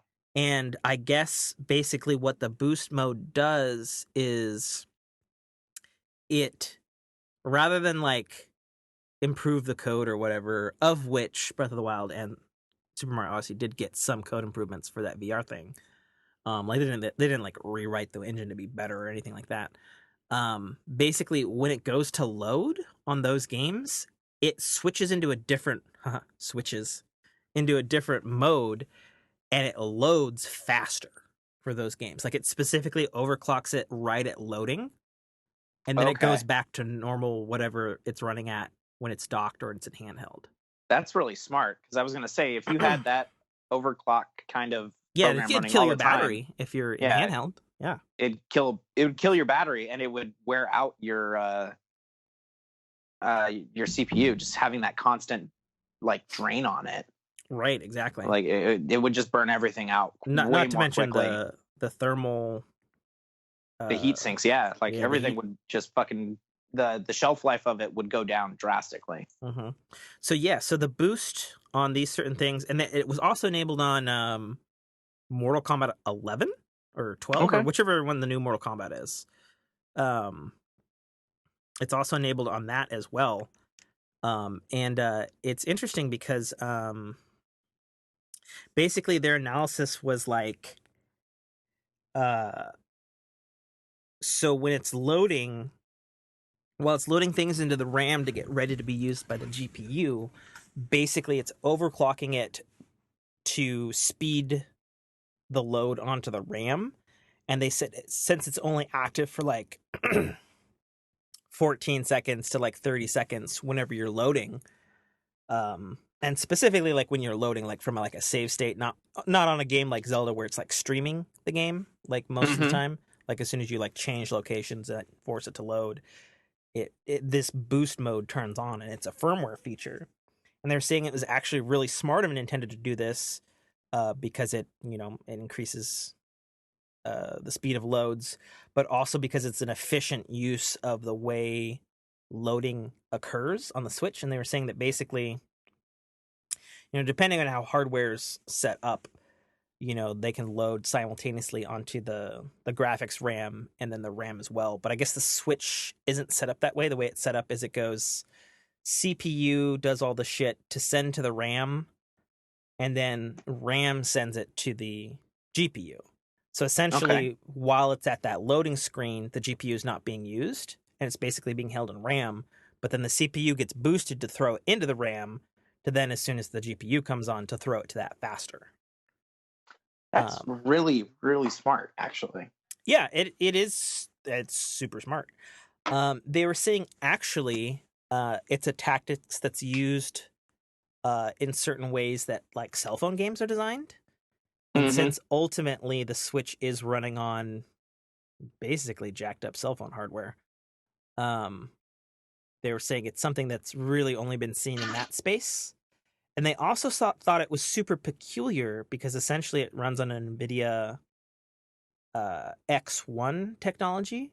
That they were saying that this wasn't even being seen in NVIDIA's Shield tablet, which runs the same fucking chip. So they're saying it's a very much a Nintendo thing that they've done to eke some more performance out of their little machine. And Um, that's even before they've released their Pro Switch or whatever, the more powerful Switch. So that's pretty interesting. yeah, and speaking of that, I think we touched on it last week, but we'll touch on it again since we're talking about it. It's been quote confirmed by rumors, if that's a thing that can be confirmed, is that the quote Pro Switch model that's supposed to be like a beefier, more badass Switch has been pushed to 2020. But a Switch Lite or streamlined baby Switch, as it were, that is apparently still on track to come out this summer. And I suspect we'll probably hear that announcement in E3, since really E3 is literally, as of this recording, about a month away. So there's going to be a fuck ton of video game stuff to talk about over the next month or two, which is always one of my favorite times of the year personally, because like I love like the crazy dump of information, and it's going to be really interesting because it's basically just going to be Nintendo and Microsoft going at it. Bethesda's going to have a conference. Square Enix is going to have a conference. Ubisoft will have their conference as always. EA will have probably something dumb, as they Yeah. always do. Well, I retract that a little bit. A large part of their conference is talking about like Madden and FIFA, and I'm not into that stuff, but I know that there are people that are. So if you're a fork listener who's into that stuff and gets a jazz out of E3's EA conference of FIFA and Maddens and whatever they've got for that, cool. It's more power to you. um, and then obviously, seeing how Sony, if they're going to do anything, like, or if they're just going to trickle feed this state of play thing every couple of weeks, which they might do. Because, I mean, we've had one a couple weeks from each other now, so maybe they'll just do that until 2020. I mean, who knows?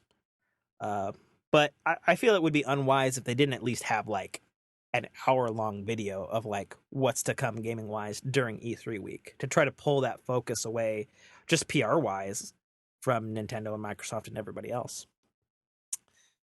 And then yeah, tech-wise, that's pretty much everything I know about. The only other thing that I could talk about is so there's been some rumors from this Chinese analyst called Kuo, who's like the most renowned, like he's 99, like he's like 95% always right when it comes to rumors of tech that's coming, because he's like a inside dude in China where they actually like make all this stuff, so he like sees things in like pre-production. Anyway, he's well known. But the rumor is that and I'm not a fan of this rumor. Like, I see the advantage from it from like a camera perspective, but I also think it looks dumb. So the rumor is, with some pictures to back it up, is that this year's iPhone is going to have like a rounded corner square like camera jut out, and it's going to have like fucking 4 cameras or some shit in it. That sounds silly. Well, so from a technical standpoint, basically so like right now, you and I have a 10 and a 10s. Yeah. And we have 2 cameras on the primary back camera on our phone. And both of those cameras are at different focal apertures, is my understanding. And that allows you to have both a mechanical and a digital zoom and have like greater resolution and greater detections of this, that, and the other thing. And so basically by doubling that count, you'll be able to have like one really long lens, short lens, that kind of stuff. So basically accomplishing what a telephoto lens would do, but over a set of multiple fixed lenses. Okay. So from a technical standpoint, that's cool, potentially useful. But I've seen some stuff from Kuo that he's leaked, and he's like basically just take the kind of rounded, like kind of ugly jut that we have right now, the camera bump, as it were, and then just like make that wider and put 4 of them in there. You know, and I'm personally not a fan of the cameras jutting out the way they are. Like I guess it's kind of a catch-22. Like I always have a thick case on my phone, just for work purposes and just because that's what I like to hold, because phones have gotten so thin these days. But like when I have my case out, like having that jut of a camera, I don't know, it just feels ugly to me. You know, you've got like basically your balls hanging out, and it's like it's not really attractive, as it were. So that's the rumor from Kuo right now, is that there's going to be a camera jut. Here, I'm actually going to send this photo to you, Brock, so you can see what I'm talking about, and you can kind of comment on that thing. Send it via text, by the way. Okay. So I don't know. I mean, I guess it's just, I think the camera war in cell phones has gotten kind of ridiculous. Like, we got front-facing cameras, we got side cameras, we got fucking 6 cameras in the back, we got cameras all over the phone. It's a camera phone, you know. Like it's getting ridiculous, and I understand why. Like, that's the solution, rather than making a better single camera or one that's fucking flush with the fucking housing of the phone. But I don't know, it annoys me personally because I like, you know, I'm an Apple fanboy and I like things that are really sleek and not even necessarily svelte or like thin, but like uniform, you know. And the camera has been kind of an eyesore since the iPhone 6 onwards, you know. And then when HTC started putting these fucking huge ass cameras on the back of their phones, you know, and it's like, I don't know. I digress. Yeah, I mean, the cameras don't bother me in one bit because I have I have a Pelican Oh yeah, you have a case, ludicrous case for yours. and the edges on my back essentially flush up with the camera bump, so it doesn't bother me one bit that it's there. I just I don't I feel like as a consumer I don't need that kind of camera capability in my phone. Mm-hmm. Like what I have right here is probably more than I will ever need. Mm-hmm. And if I need more, then I probably should go out and get a professional digital camera with a fucking telescoping lens. Well, but I think That's the way I view it. I think that's also the case, though. Is I'm sure for a large majority of people, and this is just my observation based on what the internet is saying. This is not me trying to be like sexist or anything, but like I think the observation from a manufacturer standpoint is make the cameras better any way you can. And that'll capture more of the professional camera market, who are thinking of spending $800,000 on a camera when you're really spending $800 to $1,000 on a fucking phone, you know. And, it's my opinion that females use cameras more, and if you've got a better camera, that's a selling point to a female. For Yeah, selfies and taking pictures of your food and putting it on the Instagrams and the Facebooks and whatnot. So, well, I mean, I personally witnessed it on Saturday when all the moms were taking pictures of the kids playing. But did you? Not a single one of us dads had our phones out. We were just like, we were. I know, like in the moment. I don't know, bad parents, but like there are very few times where I feel the need to like take my phone out and capture a moment with my son, mostly because I'm usually in the thick of it with him. mm-hmm. Not saying that mothers don't get in the thick of it with their kids. I just like when I'm in the moment with my kid, I don't stop and think, oh, let's stop everything we're doing and take a picture. Like I like if me and my kid are out and I'm like, damn, it's a beautiful day. Oh wait, let's take a picture. Like no, it's like fuck, it's a beautiful day. Let's go get some ice cream, or let's go fucking sit down and while like he goes and plays. And so I mean, I personally feel like what I have on my iPhone 10 is above and beyond what I'll ever need, unless I need to go get an actual camera. I mean, I think the cameras in both of our iPhones are really fucking great at taking photos, and I think specifically for our purpose when we're taking pictures of fucking mechanical things and things we want to remember later in our industry. Like I think it's really good at that it can take a really close photo nowadays, whereas before you had to hold your fucking phone like 6 fucking feet back. Yeah, like that's a convenience thing, So I suppose. Yeah, I don't know. It's a thing.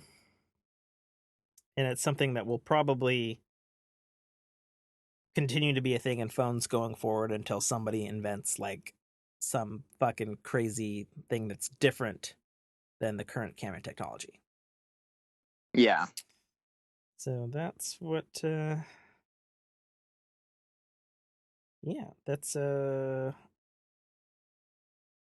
the only thing I got for technology. I mean, there's a bunch of technology stuff coming down the pipe, and we're still waiting to see how Samsung's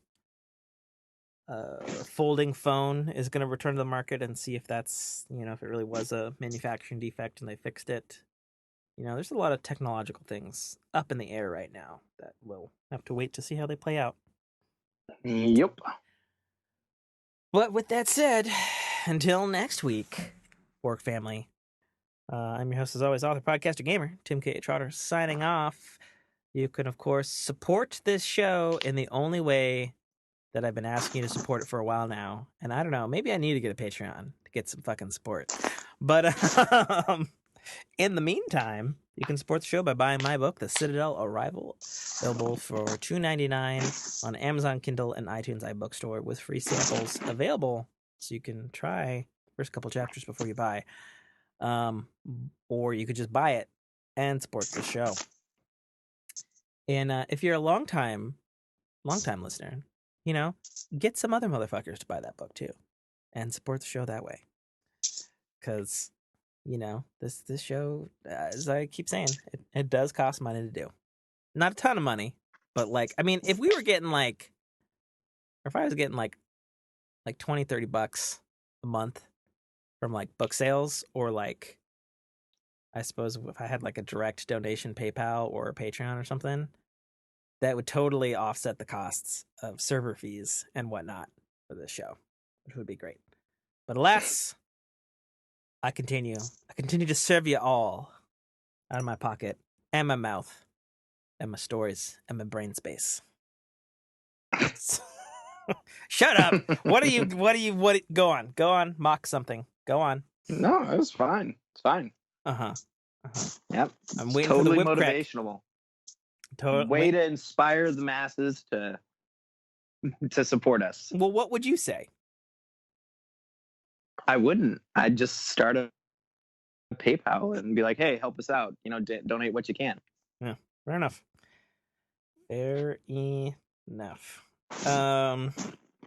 Final closing remarks.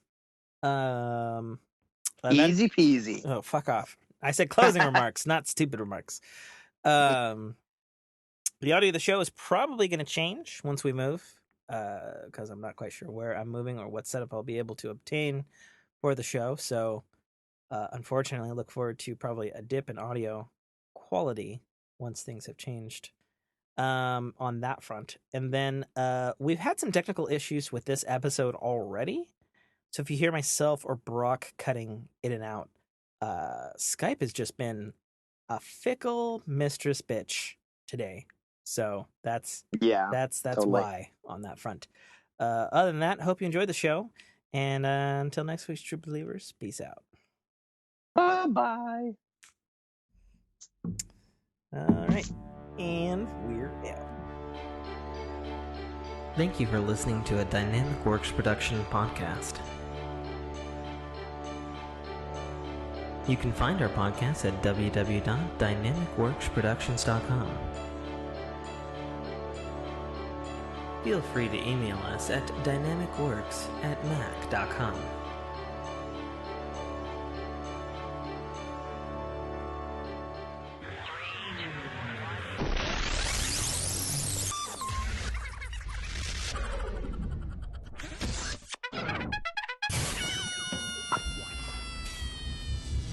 Dominic Armato, the voice of Guybrush Threepwood, and you're listening to a Dynamic Works production podcast.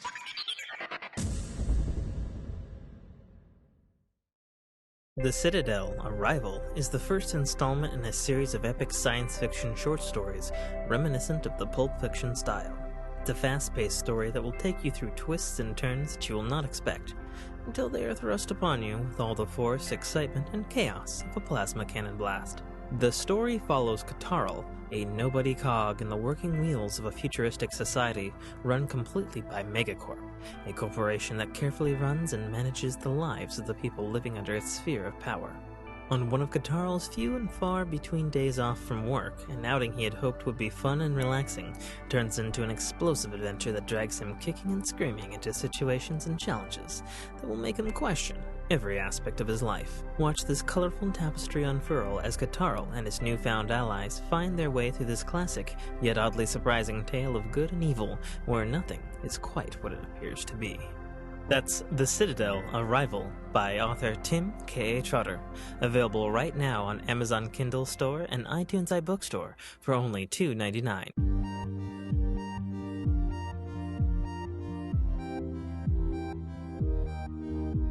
Third time's the charm, I guess? Hopefully. Jesus effing Christ.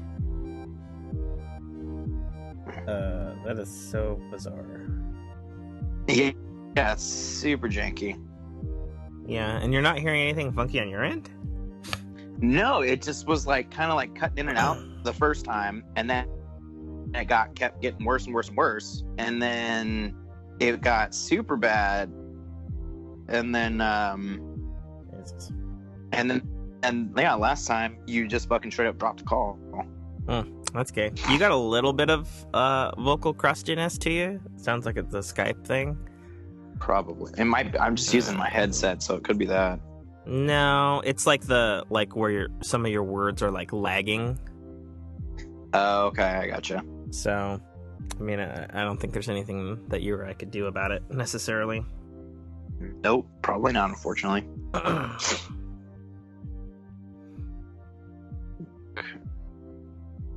Okie dokie. Well, let's get this party started, shall we? Before this Yep. fucking thing burns to the ground. Right. Alrighty, here we go. Cut in!